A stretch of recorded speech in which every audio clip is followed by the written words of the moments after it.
Hello. If you didn't know, my name is Lily, but I'm sure by now you already know who I am. Today, I just wanted to make a video to talk about a few things.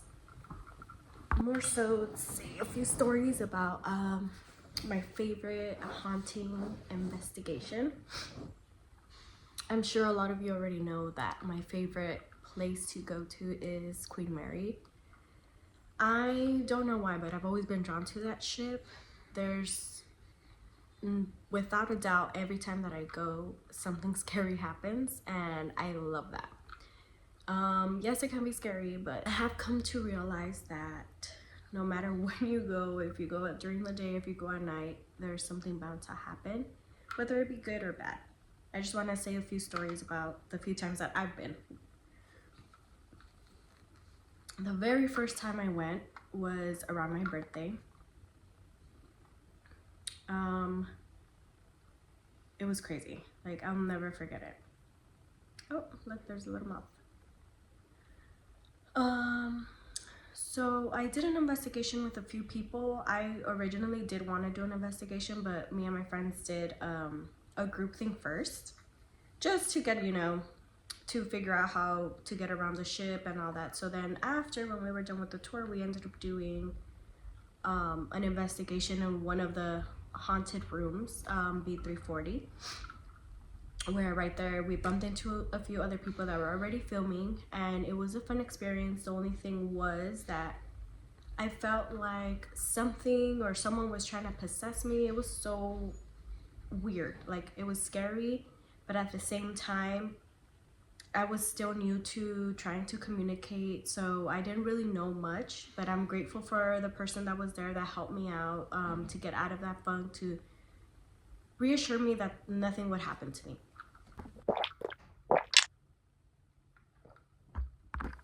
So that night we did not sleep over, we just did a tour, and then my brother and I decided to go a few months later. So we ended up staying at Queen Mary in December, I believe. And that night was scary again.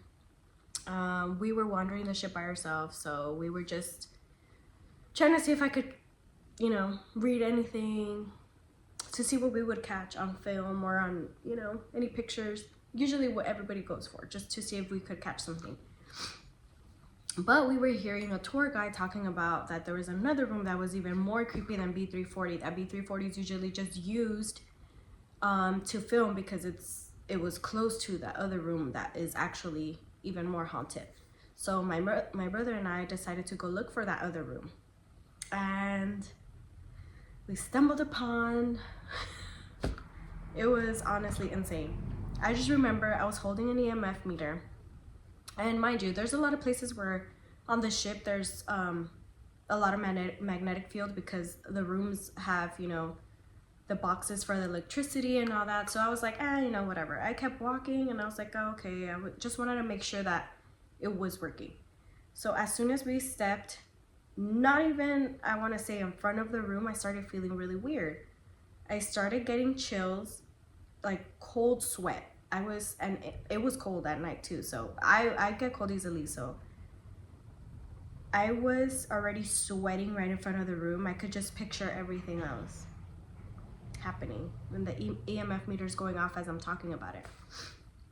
So right before we got there, I told my brother, I feel weird. Like, I want to leave. I just feel weird, like there's something here. And right before we got there, there's a little sign too that said that there was a lady there that passed away somewhere there on that floor, on that deck, and that she makes people feel dizzy, that they get chills, and a lot of people pass out. So I was like, oh my gosh, maybe it's, that. So we walked in front of the room, and I was trying to take pictures and use GhostTube because I was new to it, so I was starting to use it. And I left my AirPod on just in case, because sometimes I'll switch off to the necrometer, and I kept hearing my name, and I was like, okay, that's fine. I've already gotten used to that, hearing the spirit say my name. So after, my phone started playing weird music, and I'll put the clip later. it was so freaking creepy. It was playing music like something that you would hear in a scary movie, and I wasn't playing any music on my phone. None of my apps were open that had music, so it started playing by itself. Basically, the room warned us not to get near. I took off my AirPod because I freaked out, and I was like, what the heck is this? And it was so freaking loud, it would not stop. I couldn't turn off my phone, I couldn't unlock it, I couldn't stop it until we walked away. My phone reset it like if nothing happened. So that one, I don't know. I feel like that's what all of my top stories are from Queen Mary.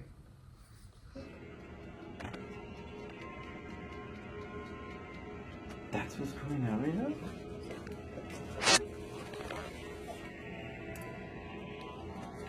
So I was trying to take a picture and it just froze, and now it won't do anything. Why are you scared of this? And then the last one, the last time we went, we wanted to take my son because he gets curious too about all the ghost stuff. We decided to just let him guide us to where he wanted to go, basically. So we were just walking around the whole ship. We were showing him some of the stuff that we remembered from our tour. And then once again, we went to that room. I'm not even scared of B340 anymore. I think I would go to B340. I just would not use a Ouija board. I'm scared of that, but we did the same thing. We walked down to stand in front of the other room. I don't want to say the number, but again, before we got there, I started getting chills and I felt really dizzy. I felt like I was gonna pass out, and I was recording, but there was a point where I couldn't record anymore. My hands started getting super sweaty. Like, I was just so anxious. And I had my AirPod on with one of the apps, and it just kept saying, there was a male voice that just kept saying, pray, pray, pray, over and over. So I told my brother, I was like, it's saying to pray, so let's pray. And we are not super religious, but I know that there is something else. I know I do have, you know, spirit guides. I do believe in that stuff. I do believe that there's spirits that do need help and they don't know that they've passed away, but I don't believe that whatever was there is a spirit. I think it's maybe just a lot of conjured up anger, and I feel like a lot of the anger stuff doesn't like seeing me coming. I don't know why, because I mean, I am scared, but I try to play it off that I'm not scared because I don't want to feed into it. I don't want to feed them energy. But I got so dizzy, I was about to pass out, and luckily I had already told my son that whenever I feel like that to just, you know, talk to me and calm me down. So he held my hands and he kept telling me like, you're fine, you're fine. It's not gonna take over you, you know? And then I just blanked out like if nothing happened. And I started laughing and I was like, what the heck? Like, I felt like I was in a dream. That's what it felt like to me. So anyway, to everybody that is new to investigating or that is curious about investigating, please just be careful, because I just started doing the night stuff and I'm still new to it, but I do get curious as well, and it is fun. But at the same time, I know that a lot of people get scared of us taking stuff home. You always have to talk to the spirits like they're actually here, because some of them don't know that they're gone. So I think just talking to them, they get a little bit of understanding. You have to set boundaries, because if not, they'll act like they're, you know, a human just coming into your space. They don't know, they don't comprehend that they're not in this dimension anymore. So a lot of them just want attention, and when they find the attention, it's good for them. I mean, not so much for us, because, you know, we have to deal with that where we can't sleep or like, you know, it's crazy. But I love doing this and I'm new to it, and if you guys have any tips, I would greatly appreciate it, because I'm still new to this. I did tell them if they wanted to be in the video to just make it known, and I guess someone did want to join in. Well, thank you. I'm gonna close out the video, okay? Oh, even my light died.